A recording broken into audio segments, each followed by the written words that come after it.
नमस्कार. मी दिनेश कांजी. आपण बघताय न्यूज डंका. इंडिया सेमीकंडक्टर मिशन 2.0 साठी अर्थ मंत्रालयाने 1.2 लाख कोटींची तरतूद केली आहे. एप्रिलच्या दुसऱ्या-तिसऱ्या आठवड्यात हा प्रस्ताव केंद्रीय मंत्रिमंडळाच्या समोर येण्याची शक्यता आहे. इराण युद्धामुळे जगभरामध्ये तेलाच्या किमतींना उकळी आली आहे. अनेक देशांच्या अर्थकारणाला धक्का बसला आहे. अनेक देशांच्या अर्थकारणाचा अक्षरशः बट्ट्याबोळ झालेला आहे. सध्याची भूराजकीय परिस्थिती पाहता सेमीकंडक्टरच्या प्रांतामध्ये येत्या काळामध्ये याची पुनरावृत्ती होण्याची दाट शक्यता आहे. भारत या दृष्टीने अत्यंत सजग आहे आणि या प्रांतामध्ये स्वयंपूर्ण होण्यासाठी अगदी दमदार पावलं उचलताना दिसतोय. सध्या सेमीकंडक्टर चिप हा परवलीचा शब्द झालेला आहे. तुमचे उपग्रह, तुमची रडार आणि तुमची क्षेपणास्त्र ही तर खूप दूरची गोष्ट झाली.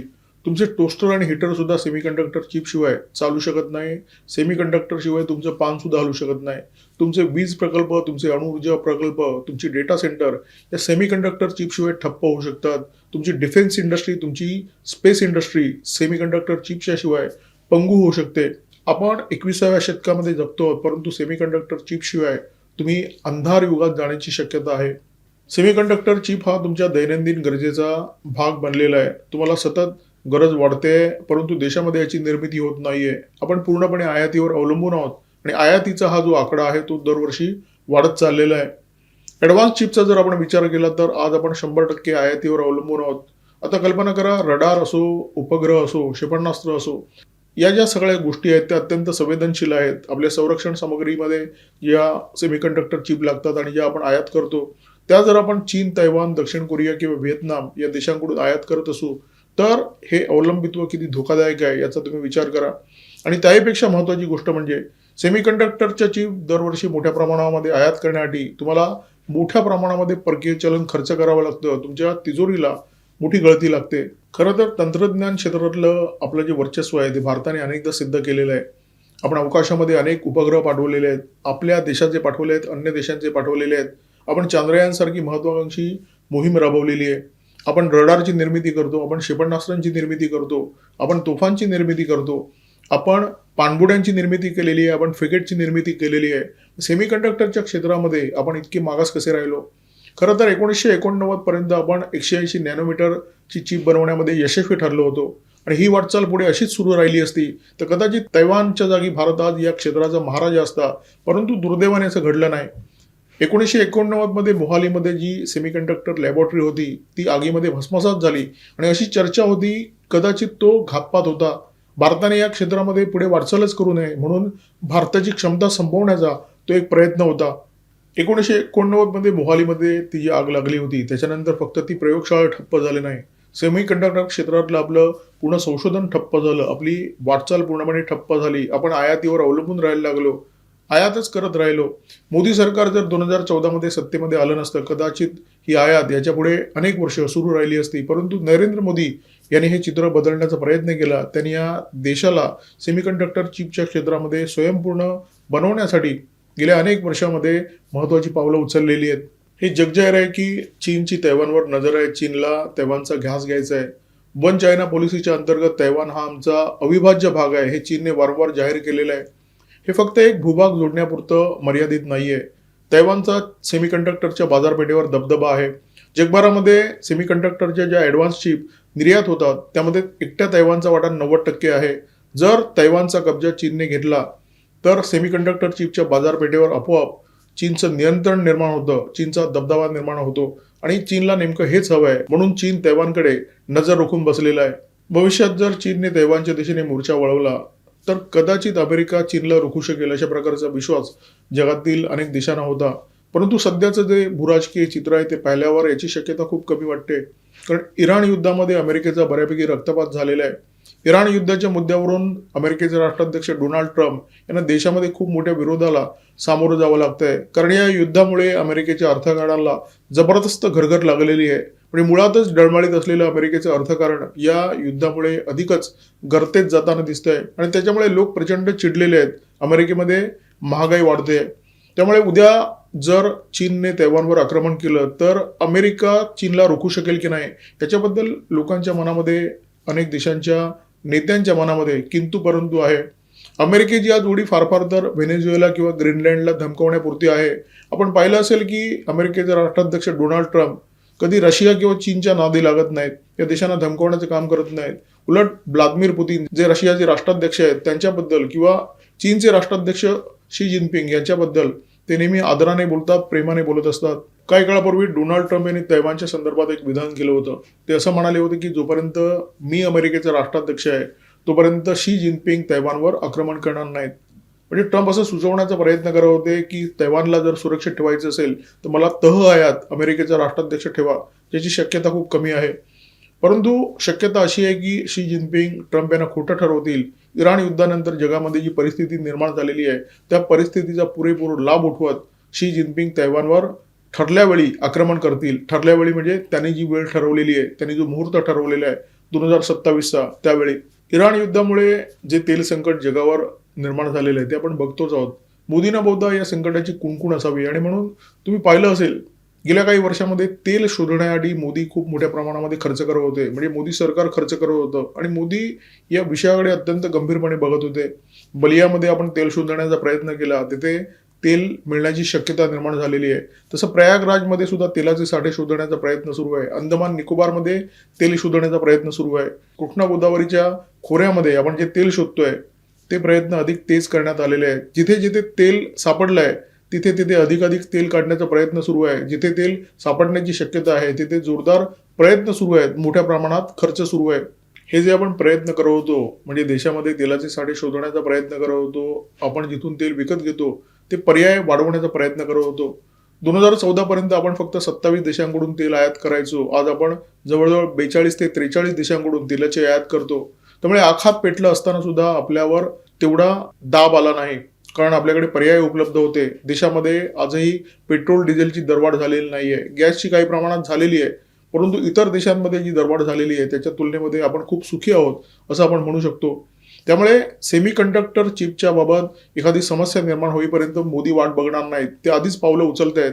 त्यांनी ही पावलं उचलायला सुरुवात केली 2021 मध्ये, जेव्हा इंडिया सेमीकंडक्टर मिशन 1.0 लॉन्च करण्यात आलं होतं. आता 2026 आहे. 2026 मध्ये याचा दुसरा टप्पा राबवण्यात येतोय. पुन्हा एकदा 1.2 लाख कोटी रुपये खर्च करण्यात येत आहेत, जेणेकरून उद्या चीनने तैवानचा ताबा घेतला न घेतला तरी भारत या क्षेत्रामध्ये आधीच स्वयंपूर्ण व्हावा. भारताला कोणत्याही प्रकारे सेमीकंडक्टर चिपची ददात पडू नये. मी तेल आणि सेमीकंडक्टरची जाणीवपूर्वक तुलना करतोय, कारण या दोन अशा गोष्टी आहेत की ज्याच्या आयातीसाठी भारत सरकार मोठ्या प्रमाणामध्ये परकीय चलन खर्च करते. 2025-26 आपण आकडे बघू. या काळामध्ये आपण तेल आणि गॅसची जी आयात केली त्याचा एकूण आकडा जो आहे तो $140 अब्ज आहे. या काळामध्ये आपण जी सोन्याची आयात केली त्याचा जो आकडा आहे तो 75 ते 80 अब्ज इतका आहे. आणि या काळामध्ये आपण सेमीकंडक्टर चिप आणि इलेक्ट्रॉनिक्सची जी आयात केली त्याचा जो आकडा आहे तो 85 अब्ज आहे. आणि याच्यामध्ये फक्त सेमीकंडक्टर चिपचा जो वाटा आहे तो 40 ते 45 अब्ज आहे. याचा अर्थ काय? याचा अर्थ आपलं जे आयातीचं बिल आहे त्याच्यामध्ये पहिल्या नंबरवर तेल आणि गॅस आहे, दुसऱ्या नंबरवर आहे सोनं आणि तिसऱ्या नंबरवर आहे सेमीकंडक्टर चिप. आणि येत्या काळामध्ये म्हणजे सेमीकंडक्टरची जशी मागणी वाढते आपल्या देशामध्ये, तर येत्या काळामध्ये अशी परिस्थिती निर्माण होईल की तेल आणि सेमीकंडक्टरचं जे आयातीचं बिल आहे ते जवळजवळ सारखं होईल. आणि 2030-35 पर्यंत अशी परिस्थिती निर्माण होईल की आपल्या सेमीकंडक्टर चिपची जी आयात आहे ती तेल आणि गॅसपेक्षा सुद्धा जास्त असेल. आणि हे का होणार आहे हे लक्षात घेण्याची गरज आहे. आपण दरवर्षी तेल आयात करतो, आपण दरवर्षी सेमीकंडक्टर सुद्धा आयात करतो. दोन्ही गोष्टींची जी मागणी आहे ती वाढत चाललेली आहे.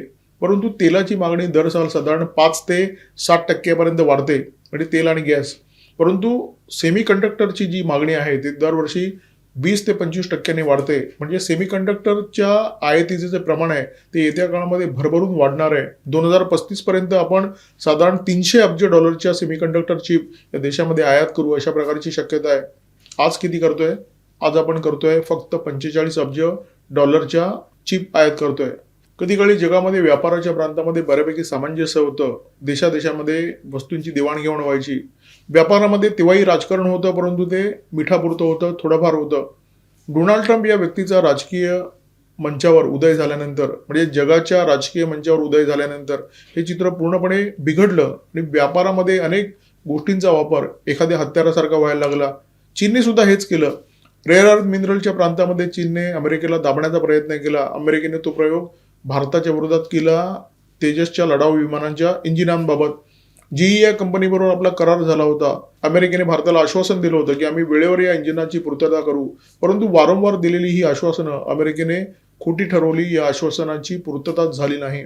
तेलाच्या प्रांतामध्ये अमेरिकेला अशा प्रकारचा एकाधिकार निर्माण करायचा आहे म्हणून आधी इराणवर तेल विकण्याची बंदी केली, निर्बंध लादले. त्याच्यानंतर रशियावर अशा प्रकारचे निर्बंध लादले.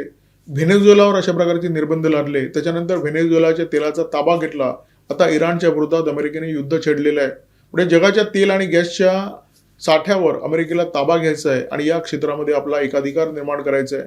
जे अमेरिका तेल आणि गॅसच्या प्रांतामध्ये करतोय, तंत्रज्ञानाच्या प्रांतामध्ये करतोय, तेच चीनला सेमीकंडक्टर चिपच्या प्रांतामध्ये करायचं आहे. म्हणून चीनला तैवानचा ताबा घ्यायचा आहे.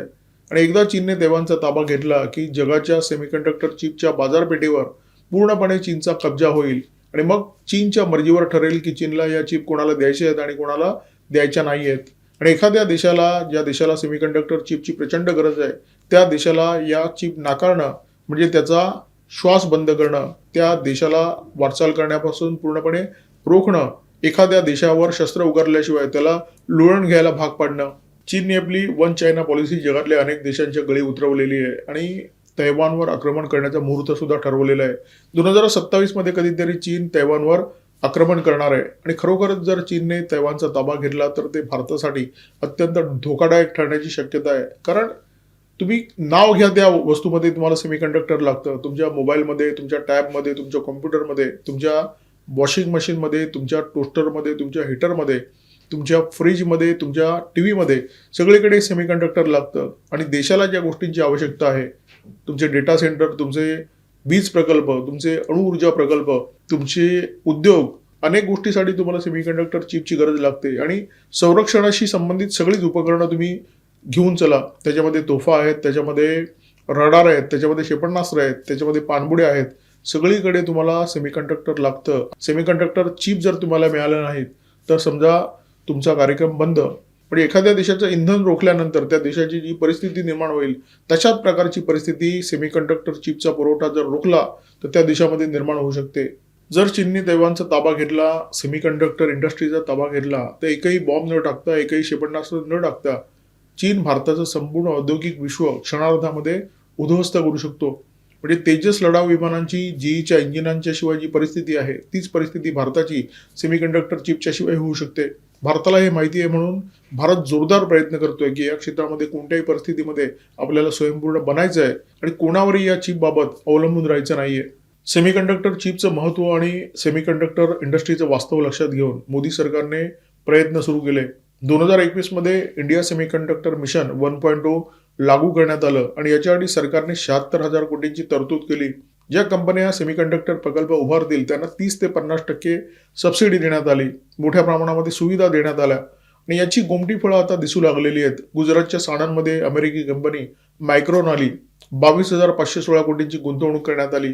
गुजरातच्या ढोलेरामध्ये टाटा इलेक्ट्रॉनिक्स आणि तैवानची कंपनी PSMC यांचा संयुक्त प्रकल्प सुरू झाला. इथे सेमीकंडक्टर चिपची निर्मिती होणार आहे. सेमीकंडक्टर चिपची निर्मिती करणारा हा देशातला पहिला प्रकल्प.